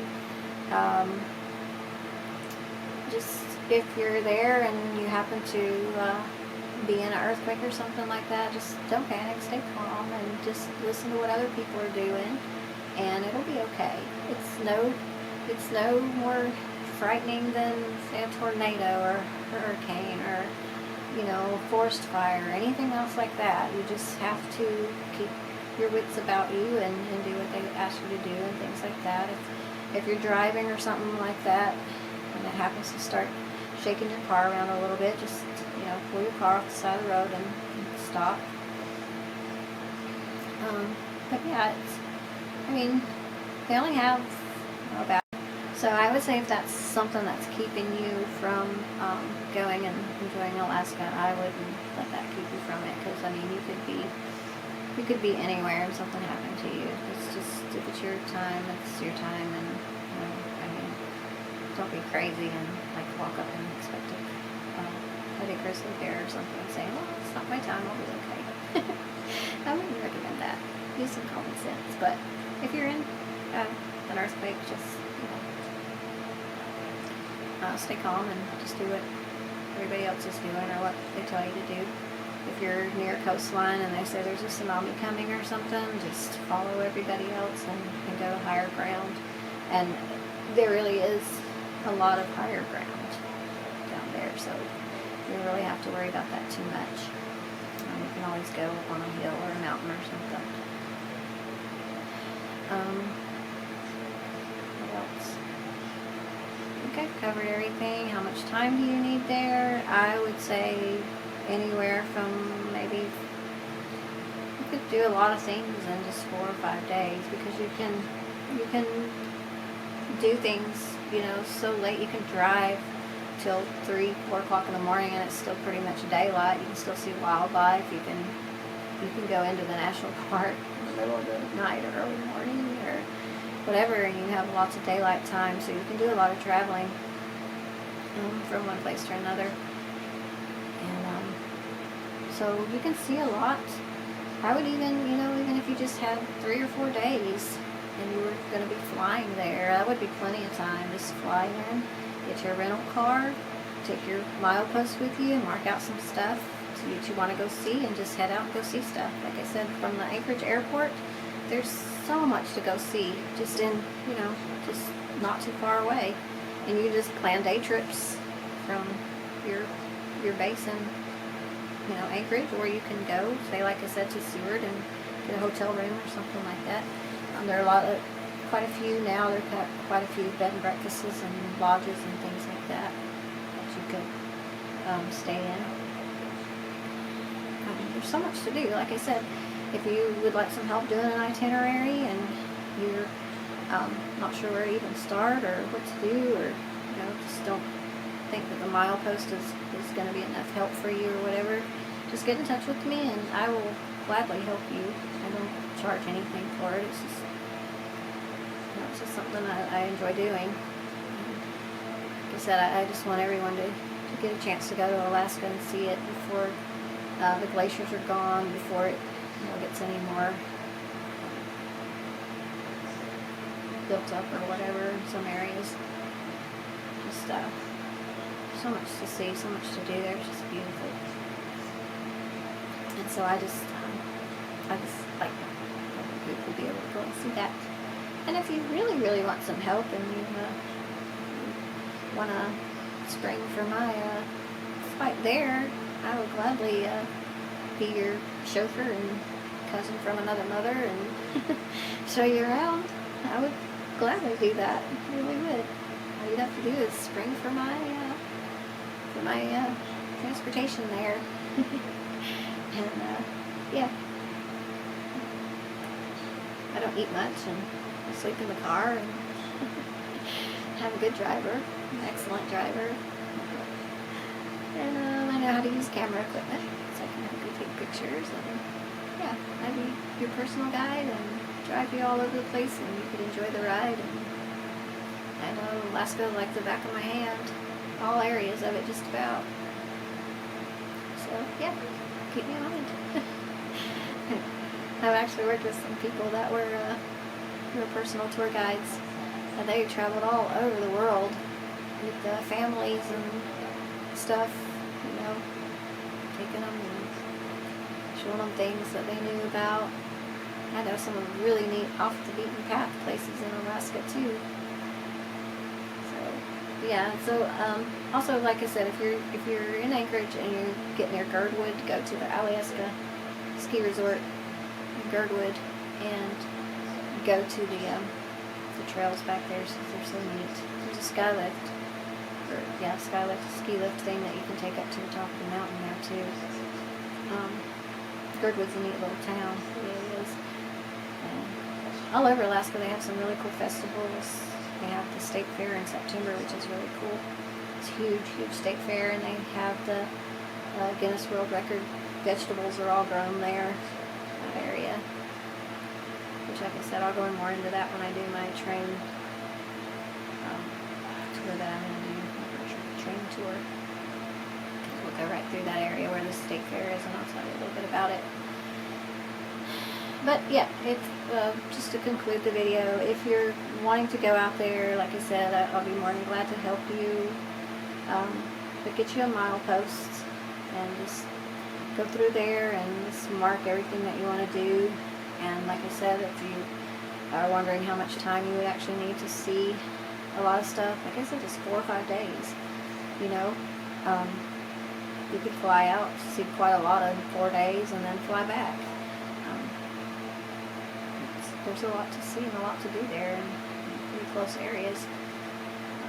There's a lot of road trips and things that you could take and see magnificent things. You can take a day trip to my favorite place, Valdez. You can do that in a day. And yeah, so I'd say just 4 or 5 days minimum, and then as long as you want to stay. Like I said, get you if you're not working, you have plenty of time. You don't have anything to get back to where you live for. You may want to stay longer. So if you feel like you might want to stay longer, just get an open-ended ticket to fly, or just get a one-way and go a one-way back. I really guess that's kind of it. My channel, it's just getting started. I don't have that many followers or subscribers, and so I don't do any live or anything like that. But if I was to get a lot of subscribers and people were interested in it, doing a question and answer kind of thing, I would maybe do a live and see how that goes. But it's going to be a little way down the road, I think, unless my channel just takes off. We'll see what happens. But yeah, that's it. I guess that's pretty much all I have to say on this video. Like I said, I'll be doing some other videos. I'll do one with the wildlife safety precautions and stuff, but just mostly use your common sense and remember that they are wild animals, and though they might enjoy being petted, if you actually got the chance to, I don't think you better try. Oh, and if you take a fishing trip or something, They will ship your food. They will ship your fish home if you catch stuff, so you don't have to worry about taking it home in a stinky cooler or something, you know, on the airplane. They will ship it home to you. They will ship it to you. And a lot of the souvenir shops will also ship stuff. So if you want to buy your Christmas gifts for everybody while you're there, you can just have it all shipped back, and you don't have to worry about carrying it back on the plane. So that's an option too. What else? I think that's pretty much it. I hope you enjoyed it. I hope you got some knowledge out of it, and I hope you plan a trip to Alaska. And if I can help you, let me know. I can do anything for you and help you out in any way, except financially. I can't do that for you, but I can get you there. Like I said, if you want to pay for my flight out, I'll gladly go with you. I'm serious about that. I may be joking, but I'm also serious about it. I have had a couple of people here in my community that were like, why don't you get a group together and take us all to Alaska? And I'm like, well, I guess I could do that if they pay my way. Now when I'm working there, I don't have to worry about that because I make pretty good money working there, but the last 2 years I just haven't been able to get out there because I'm here in Tennessee with my family. But I hope to one of these days get back out there and do another whale watching boat or something interesting. Yeah. So one place too that you might want to go is the Black Diamond Golf Resort. It's in Healy, which is close to the Denali National Park. It's a really cool place. They have covered horseback and trips that you can do. They have ATV trips or tours. They have a miniature golf course. They have a full 9-hole regular golf course that you can play at midnight. Golf at midnight during the summer. And they have a nice restaurant there too. Really nice place to eat. It's the Black Diamond Golf Resort in Healy. Really good friends with the owner.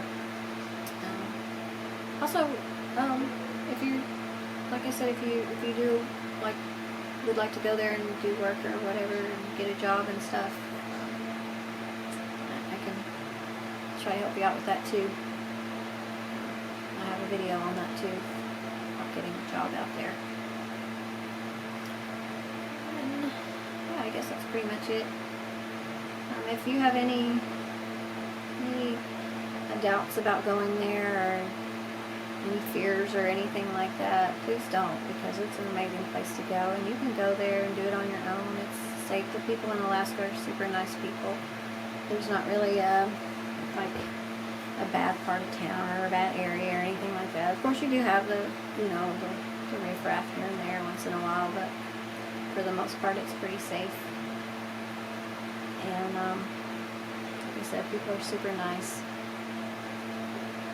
It's not a fancy place. You don't have to feel like you're not dressed for the occasion or whatever. They don't judge you on what you're wearing or anything like that.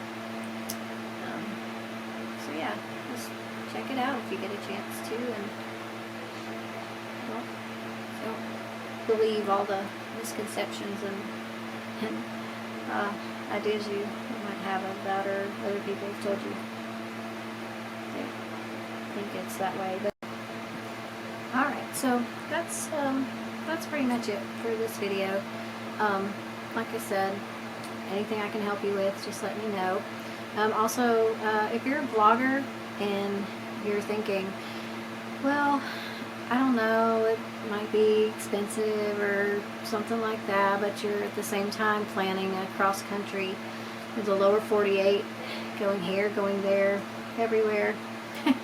If you're planning something like that, I can tell you that I don't think it would be a whole lot more expensive. In fact, it might even be more reasonable to see about doing a vacation in Alaska, or doing your vlogs in Alaska instead of traveling all over the lower 48. And you could get some really good footage. You could go there, you could stay probably a month and still come out pretty reasonable without spending a whole lot of money. If you're going to be spending the money to you know, do cross country in the lower 48, it's definitely worth checking into, because like I said, you might be able to get to Alaska and do Alaska for a couple of weeks, a month, whatever you need. And yeah, I think it's well worth checking into to see, you know, what it would be like. I mean, there's so much you could do there. You could go on you can even go dog mushing. You know, you can take a dog mushing thing. You can go on a helicopter. You can do all of these wonderful activities, these wonderful different things, but you don't really have to. There's so many other things to see and do. Just the natural beauty of it, the wildlife, the history of Alaska. There's so much history in Alaska, the pipeline. There's just so much that you could do vlogs on, you know, and do something different for you and for your subscribers. The cross country things are great. I love them. I watch a lot of different vloggers doing their cross country things here in the lower 48, but you know, there's not too many that do Alaska, other than some of the RVers that live there full time, or vloggers that live there full time. There's not that many of them really, so I think going to Alaska would be worth checking into for you. Like I say, anywhere 4 or 5 days is minimum, though. I would think. That's the way I feel anyway. Is 4 or 5 days would be minimum, really, to do it right and to see a lot, everything. You could basically see everything, including a few of the islands, in a month's time. I lived there in Alaska full time, not seasonal, but full time. Lived in Alaska through the winter, through everything, for almost 3 years, and I absolutely loved it. And probably would still be there, except for when COVID started coming around. I just, something inside of me, something just told me I needed to get back down here, be close to my family and stuff. So I just came back. My mom and I, my little dog Shaggy, we just came back here. But I highly recommend everybody go to Alaska for at least a few days. It's absolutely fantastic. And like I said, if you need a guide or whatever, you get me there and I'll take you all over the place. So I guess that's it. I hope you enjoyed it. I hope you found something enjoyable, something informative. I hope it's inspired you to possibly think about finding a way to get there and enjoying it. And I highly recommend, like I said, getting that milepost if you want to do even more and get the Alaska subscription, Alaska magazine. I do that too. And the milepost is super important if you're planning a trip, and even if you're not, there's a lot of stuff in there about Alaska that you might just be interested in reading it like a novel. Just read it from front to back. I pretty much have. Yeah, I hope that this has been a good video and haven't bored you to death or anything. I hope you enjoyed watching the video, and I have a lot more to come. Like I said, I got some mock tours planned and some really cool things coming up in the near future. I gotta give you some new memory cards though, because the camera, I keep taking the memory card out and loading it on my computer and recording some more and loading it on my computer. So a lot goes into these videos for YouTube. In case you don't ever do them and you're wondering why your favorite vlogger hasn't put anything on there for a day or two or 3 or 4 days. Believe me, a lot goes into doing these videos. It's a lot more than just recording it and, you know, throwing it on YouTube. Some people probably do it that way, but for a lot of us, you know, have to do some editing and different things like that. So I really admire some of these vloggers that are putting on 2 and 3 videos a day. That's amazing. Even one a day. It's pretty cool. But anyway, I'm going to try to do more videos. And I hope you enjoy the ones that I've already done, and I hope you'll enjoy this one. And after the video here, I'm going to actually put some still photos of different things, like some of the pages from the milepost and some pictures of some really cool things in Alaska that you probably would want to try to see while you were there. Yeah, so I guess that's it.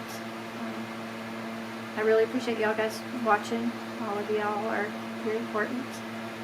And hopefully my channel will start growing a little bit more as I go along, but it's not that. I just hope that the people that do watch it really enjoy it. And I guess that's it. God bless all of you, and just get out there as much as you can. Some of you can't, but if you can possibly get out there and see things and enjoy nature and this beautiful world that we've been gifted, just get out there and do it if you possibly can, even if it's just walking around in a nearby park or something like that. And just get out there and look for those beautiful views. And yeah, thank you guys for watching. Be sure, if you would like to subscribe, please do that. Give me a thumbs up if you liked it. Comments are always welcome. Yeah, so thank you guys for watching. I really appreciate you. Thank you. Have a great day. Have a blessed day.